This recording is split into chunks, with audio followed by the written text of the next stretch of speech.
Hello, everyone, and welcome to our webinar, Options for Storing and Mining Legacy Data. Today's presenters are Sudhaka Mohanraj, CEO of Triyam, and Lisa Williams, Director of Business Development here at Triyam. Today's session is presented by Triyam. Triyam provides data management solutions for healthcare companies. We're headquartered in Lexington, Kentucky. We specialize specifically in data extraction, migration, archive, and analysis.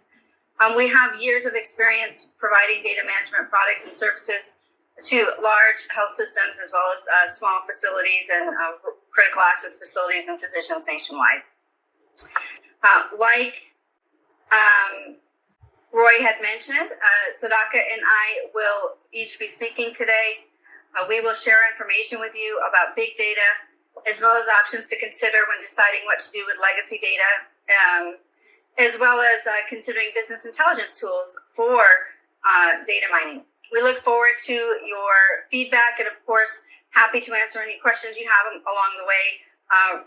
Rob will be facilitating those questions towards the end of the session, but feel free to put them in the chat question box as they come up.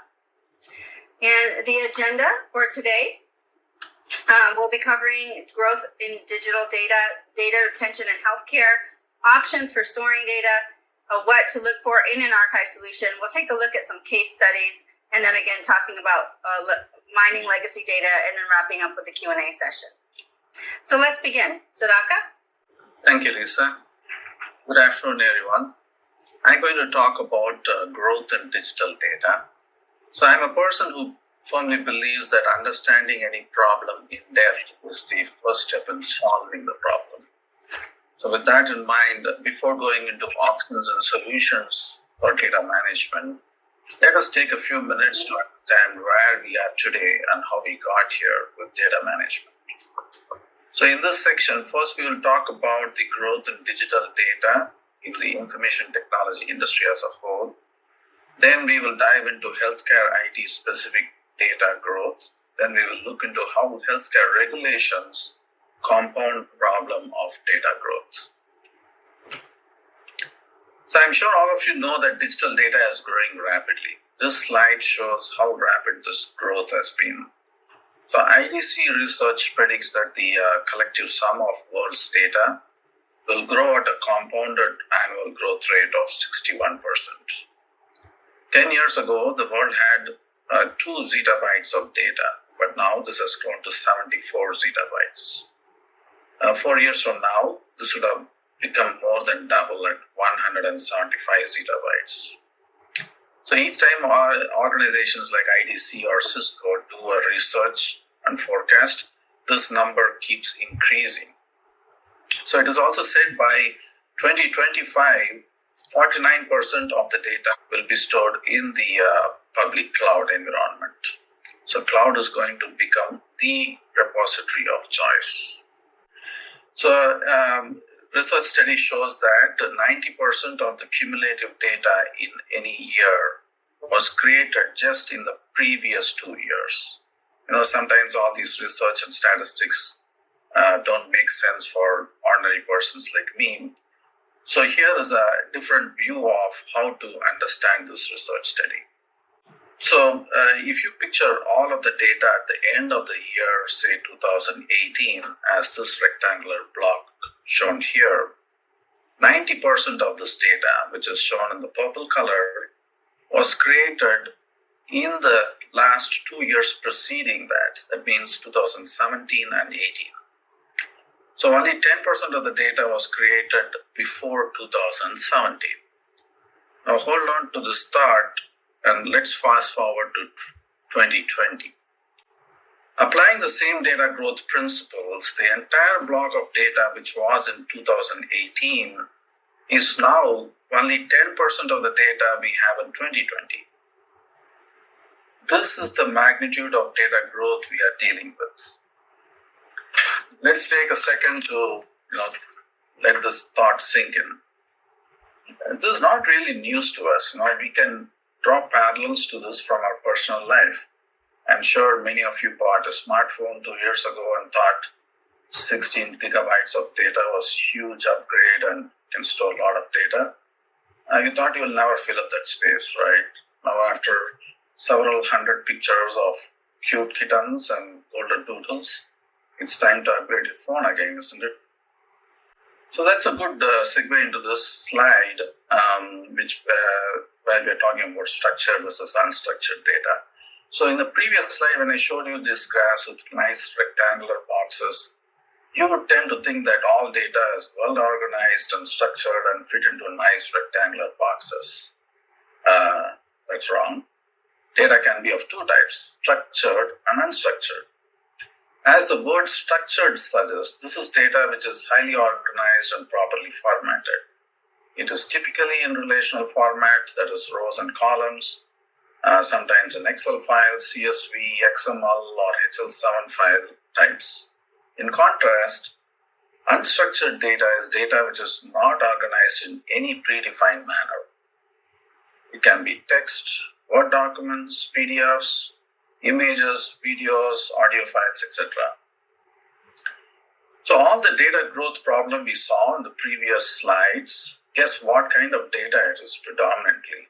Structured or unstructured?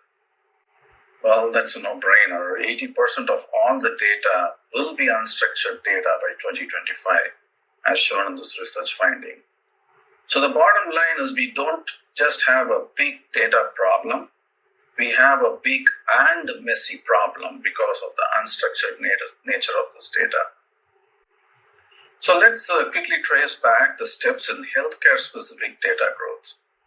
So not too long ago, just about 12 years back, hospitals were predominantly on paper records for capturing health information. So don't confuse this with billing systems. Billing systems for coding and billing have been around for a long time, but the medical record capture was predominantly on paper. Federal incentives, which were introduced around that time, dramatically increased the EHR adoption rate. So the number of hospitals which adopted EHR went up from 9% in 2008 to 84% in 2015. So similar trend was also seen in the physician offices. So more than a decade after this high-tech act, it's not surprising that the EHR market exploded and led to a lot of vendors. At one point, there were 3,600 EHR vendors, both complete EHR and modular EHRs. And today, the EHR industry is about $8 billion market. Now let's look at some of the recent changes. When the federal incentives ran out a couple of years ago, the number of EHR vendors shrunk a lot. Epic and Sonar have emerged as leaders, but still there are several hundred EHR vendors in the market today. Meanwhile, on the organization level, health systems, accountable care organizations, and value-based care, all these organizations took shape. Hospitals and health systems were started making mergers and acquisitions in order to provide better care and also be more profitable. So these mergers and acquisitions will continue to happen over the next several years.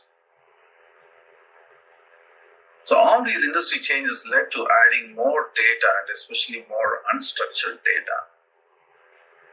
So if you see this trend, this is healthcare specific data growth, and you can see that it is keeping pace with the overall industry, in fact sometimes beating the industry in terms of growth.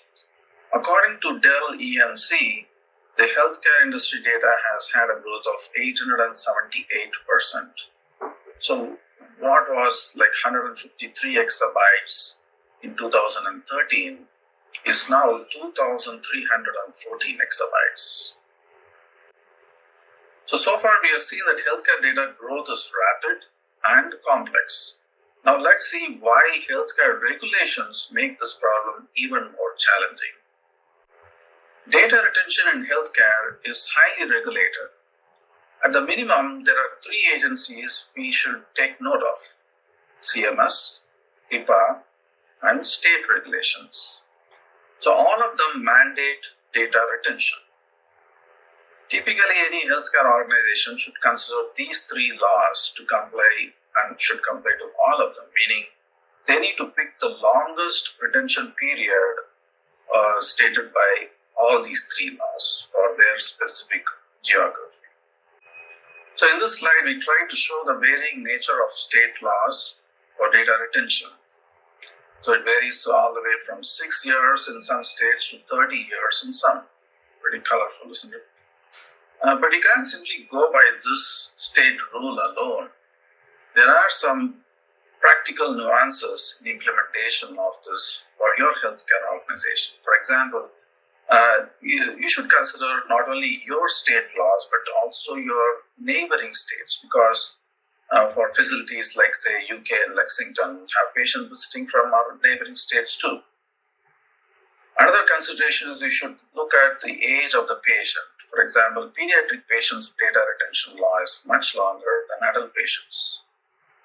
And even when a physician retires or a hospital is closing down, they are still responsible for retaining the data. So now let's see how these regulations play a role in the data retention problem. So this is the same growth chart which we saw previously. So let us assume that you are lucky and live in a state which requires only 5 years of data retention. So if you are in the year 2018, you got to retain all these colored data bars you see here before 2018. Now you add up all of these. See what you get. The compounded total data to store and retain is more than even your future estimated growth in data. So now that I have presented this section about the problem in detail, Lisa will share her findings on the solutions. Thank you. So in this section, thank you, Sudhaka, we'll focus on the options available for healthcare facilities to handle the growth in the data that Sudhaka just discussed. We'll focus on the legacy data in particular, because managing your current data and your current life system is definitely at the forefront and being paid attention to typically by all healthcare entities. However, managing legacy data often gets put on the back burner. So one option for facilities to hang on to their legacy, one option in terms of retaining the data is for facilities to hang on to their legacy system. So we see this from time to time, and oftentimes we're actually helping facilities that have done this, which is certainly something that is an option. But what we see, this frequently also has a lot of pitfalls, more pitfalls than benefits. And the reason is in order to retain optimal data integrity, the legacy application support system and upgrades need to be maintained. And that means that you'll need to continue paying for that legacy application or applications, as well as paying for your new system. So you're basically paying for all your old systems, support and maintenance, as well as your new system, which can become quite costly. Another times we've seen facilities opt not to pay for the support and upgrade, but still keep the legacy application, which puts the data at risk because of the fact that the data could potentially lose integrity since that maintenance is not being upheld. If the application happens to be on a server, this server ages in time, and again, if that's not properly maintained and it crashes, your data is at risk, again, putting the facility in a liability issue. Oftentimes, end users, they get familiar with the new application, and so they forget their logins and passwords over time and even how to navigate the old system. The bottom line is, in the big picture, retaining the legacy application is a risk to privacy and to security. Some facilities initially plan to move all of their data from their legacy systems to the new EHR. That's another option number 2 we're looking at. So they're surprised to learn that the new EHR vendor will not convert all the historic data into the new application. To be fair, there are several reasons why that you wouldn't want all your historic data in the new system. The new system is organized differently than the legacy system with different data elements and structure. There's not a one-to-one match on data mapping between the old and new systems, which makes it difficult for data validation. And data conversions are typically quite expensive. The benefit in terms of not putting everything into the new EHR is that you get to start with a clean slate. The new EHR vendor will encourage you to migrate only current information such as demographics, maybe 1 to 2 years of other data. This leaves behind a lot of historic detail. An option to access all legacy data from within the new EHR is to have an API interface between the new EHR and a data archive application, which leads me to the best practice option. What do you do with that historic data? Well, the medical and financial information in the old system needs to be put into a safe, secure place so that the information can be made available to those who need it. In other words, it needs to be archived. An archive is a separate system from your EHR. It can be accessed independently or, like I said before, via an API interface between the new EHR and the archive application. It contains all of your historic data and reports that we mentioned, and then users, when they sign in to the archive application, depending upon their users' rights, they'll be able to see some or all of the historic data. So the best practice is to migrate some and archive the rest. What do we look for in an archive solution? In this section, we'll talk about what functionality to look for when searching for an archive solution and options to consider for workflow and best practices. As mentioned, an archive is a separate system for your new EHR. It contains all your historic and legacy data and reports. When users sign into the archive program, depending upon their user rights, they may see all or some of their historic reports. The most common functions of the archive system, as you can see here, are to search and query, for instance, for continuity of care, clinical and financial data, to download, view, or print reports when you're releasing information to whether it be to other providers or insurance companies or auditing. Also to do ad hoc queries and print reports through business intelligence, as well as even potentially financial and patient balances through an AR wind down functionality. For example, in the archive, you can see all patients and their historic charts, medications, treatments, billings, insurance claims, payments, and so forth. You will also see historic GL information, employee records, if it's something you choose to archive. In short, an archive system is similar to an EHR, except that you mostly read the data in it and typically do not add data to it unless you're winding down AR. It should have certain unique features. It should be vendor neutral. You should be able to see a single patient linked to multiple legacy medical record numbers. It should be easy to use. It should have access such as a button inside the new EHR, and it should save money overall and be more secure than the options 1 and 2 that we discussed. So migrating some and archiving the rest ends up being the ideal solution. Again, continuing on, what I just mentioned are the basics of an archive system, but for those that need a more extensive workflow, you want to look for more advanced features.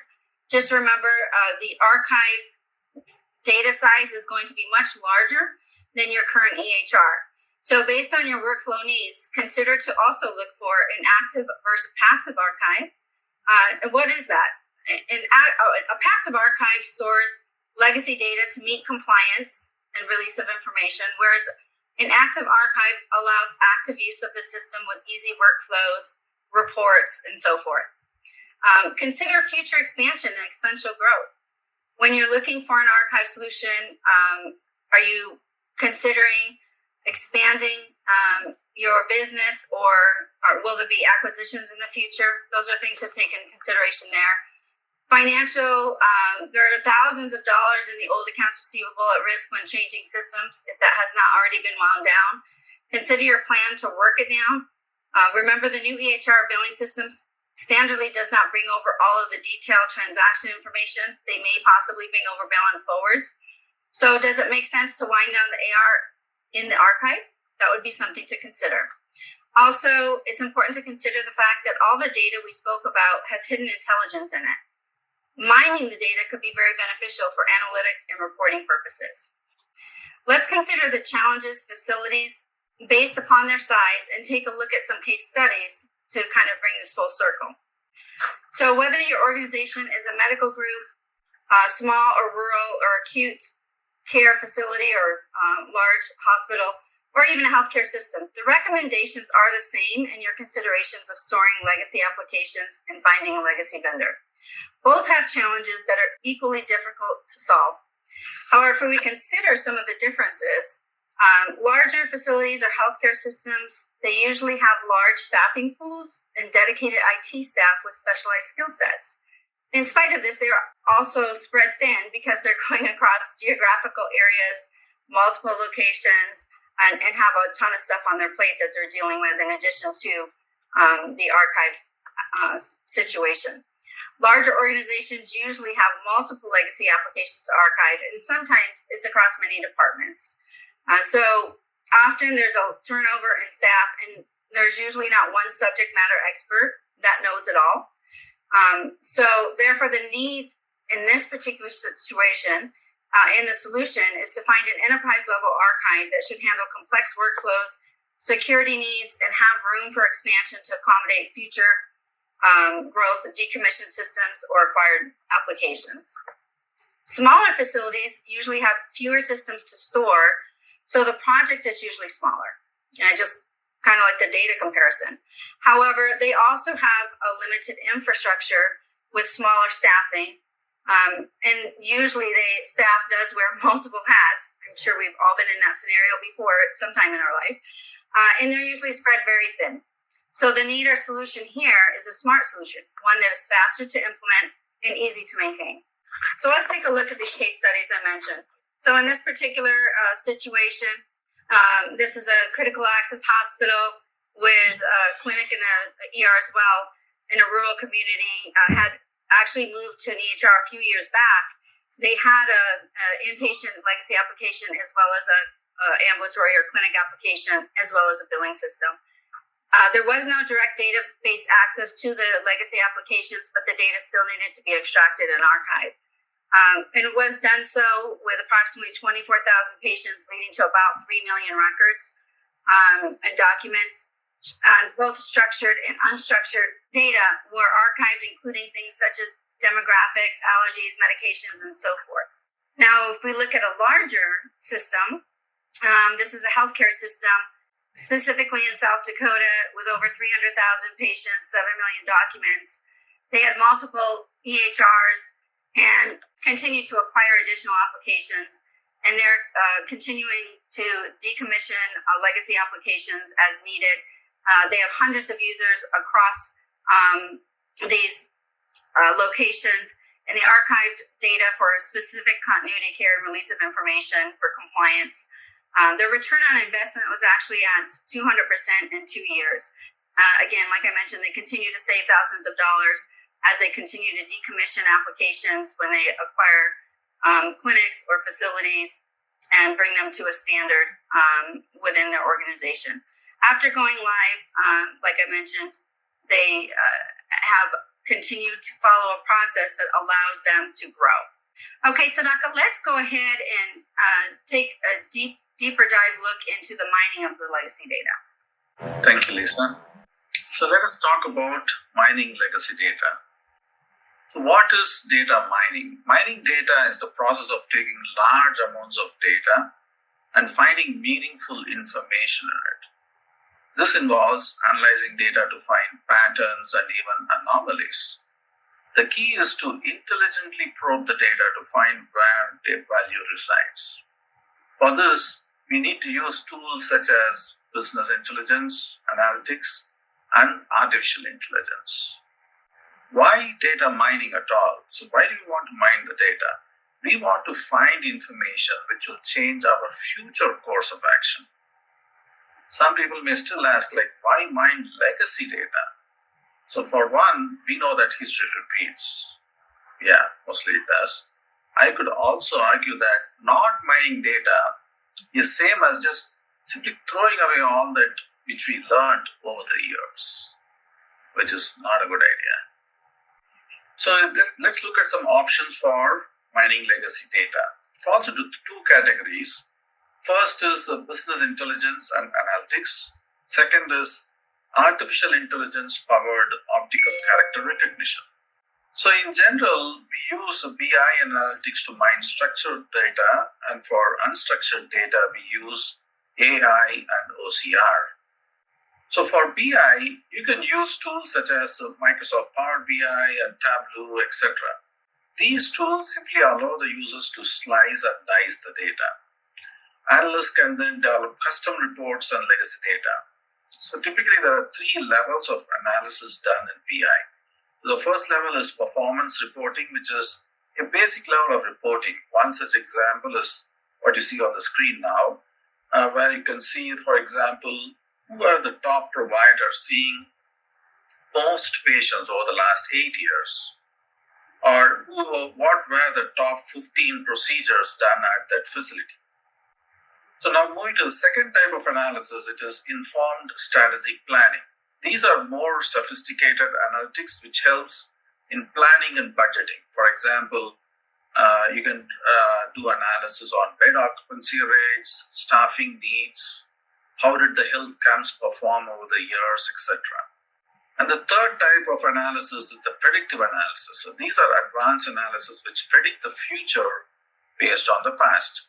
Examples are, which patient populations are at risk and of what diseases, what preventive actions you can take to avoid them, etc. Now let's look at AI-powered OCR. For unstructured data, we need more powerful tools than regular business intelligence tools. So that's why we use AI-powered OCR. It is one such tool. The machine learning engine can be leveraged to search for information across both structured as well as unstructured data to look for patterns. So the example, what you see on the screen, is searching for all occurrences of the drug amoxicillin. You can see that it is searching through and finding the word even in handwritten prescriptions as shown on the screen. That's quite amazing.